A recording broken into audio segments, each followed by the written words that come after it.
So I took a week off from work last week and traveled down to Philadelphia to move my mom from a senior living facility to a senior living facility down there. I got to actually spend some time at Shabbos lunch with Leora's sister, which was very nice. In her new home, there are many former members of our community, or current members, who are just a little bit far away. Barbara Wissaker, Evelyn and Guy Weil. It's lovely to see them. I tried to set my mom up as best as I could over the week in her new place.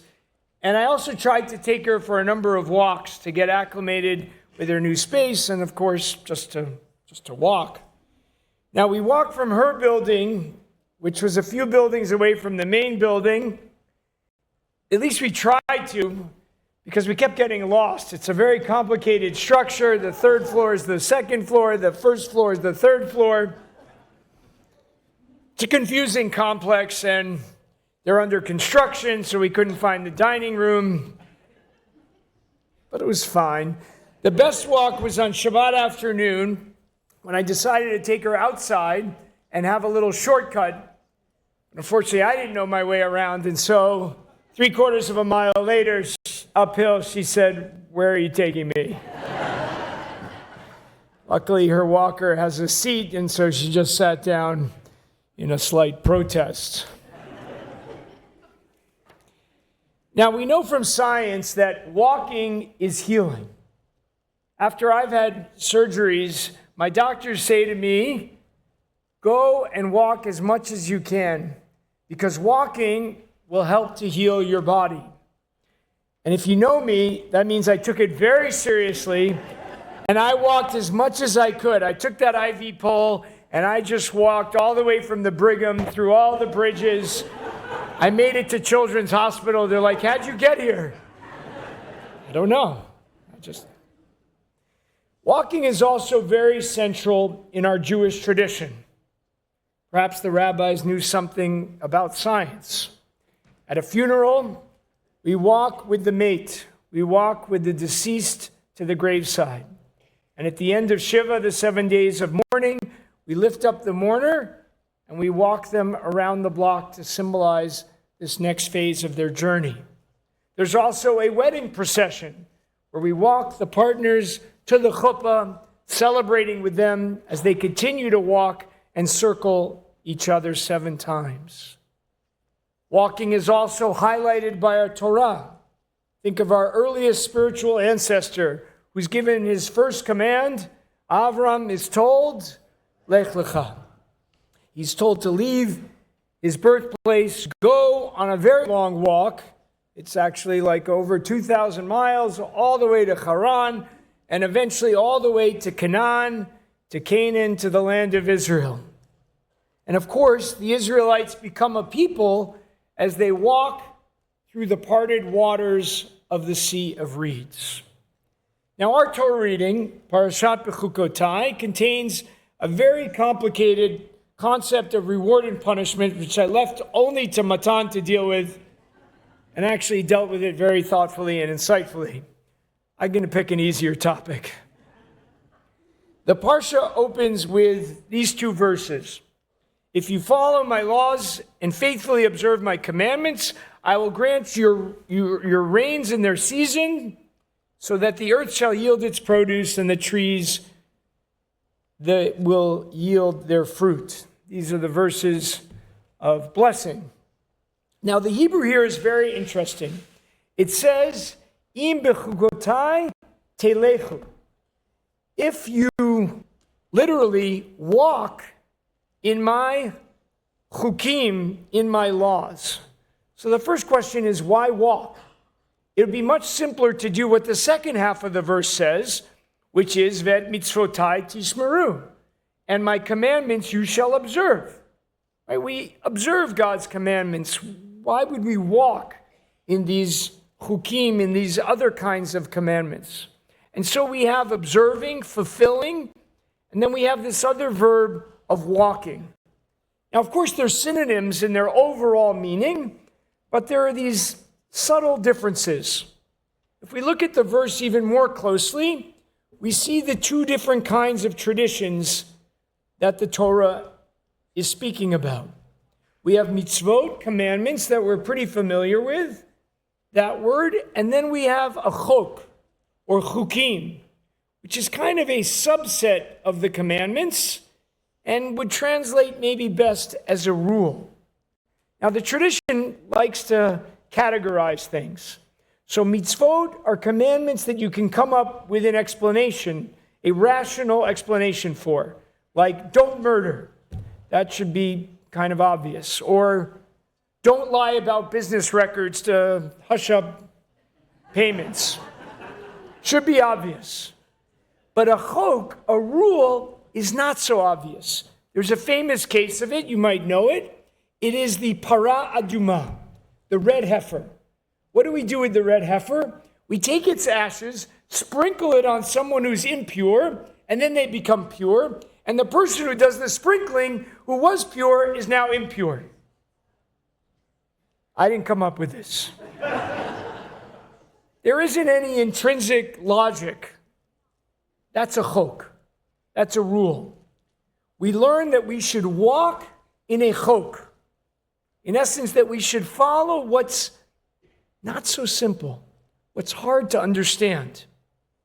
And then we're supposed to simply observe what's more clearly understood. Now, I'm not a big believer in doing things that may not make sense. I prefer to ask why and try to find a reason. But here we're being told to walk in God's mysterious ways. To me, this is all about trust. We walk with people that we trust. We don't always know everything about something. I'll give you an example. Maybe you feel the same way. When I bring my car to the shop and I'm told that it needs new brakes, I have no idea if it really needs new brakes. But I trust my mechanic, and just 2 weeks ago I handed him, well, I gave him a credit card, but in any case, I handed him the credit card and he charged me $1,000. Afterwards, I got in the car. I could not see or hear or feel any difference. I have no idea if he even did anything. But I trusted him. Similarly, we walk with people in our lives with whom we trust. And I think that's what the Torah is trying to teach us. You walk with your friends, even when you're not sure where they're taking you. Similarly, in a marriage or with a good friend, you trust them, even though you don't know exactly where they are taking you, and sometimes they don't even know where they're going themselves. But you make a commitment to them. You make a commitment to walk together. It's not something that happens in 1 second, but it happens over time. Our great commentator Rashi explains this verse about walking in God's rules by explaining that we are supposed to do this with some intensity. We're supposed to follow these chokim, these rules, with a lot of passion. Walking means that we should labor in them, to really feel them and make them a deep part of our lives. Now, the word in Hebrew for lech, to walk, is of course connected to the word halakha, the way we walk through life, which also means Jewish law. That we are supposed to take these understandings, these teachings, these observances, and literally take them as we walk our way through our lives. My colleague, Rabbi Danny Nevins, points out something really beautiful. He takes the rabbinic phrase, the Daled Amot Shel Halacha, what's called the 4 cubits of halacha. It's a phrase that we're supposed to live in this space. Now, an amma, a cubit is the measurement from your elbow to your finger, which we know everyone's is slightly different, but they didn't have tape measures, so bear with it. And he says these 4 amot, right, 4 times this amount is about 6 to 8 feet. And he says, quote, it's just about the right space for 2 people to walk together side by side, engaged in an animated conversation as they traverse the countryside. It's a beautiful image. Perhaps this is what the Torah wants us to think about. Walks can help us get close to others and to the divine. In Genesis, right at the beginning of the Torah, we find, Vayitalech Chanoch et Elohim ve'enenu, ki lakach oto Elohim. Enoch walked with God, and then he was no more, for God took him. They were so close together. This is a statement about Chanoch, about Enoch's character and his moral behavior, but it's also about his closeness with God's presence. Much later in the Tanakh, in the Hebrew Bible, we find the great prophet Micah, or Micah in English, who lived in the 8th century before the Common Era, not far from Jerusalem. He asked the famous question, what is a good way to live your life? What does God want from you? And Micah answers, Ki masot mishpat ve'avat chesed ve'atznea lechet im Elohecha.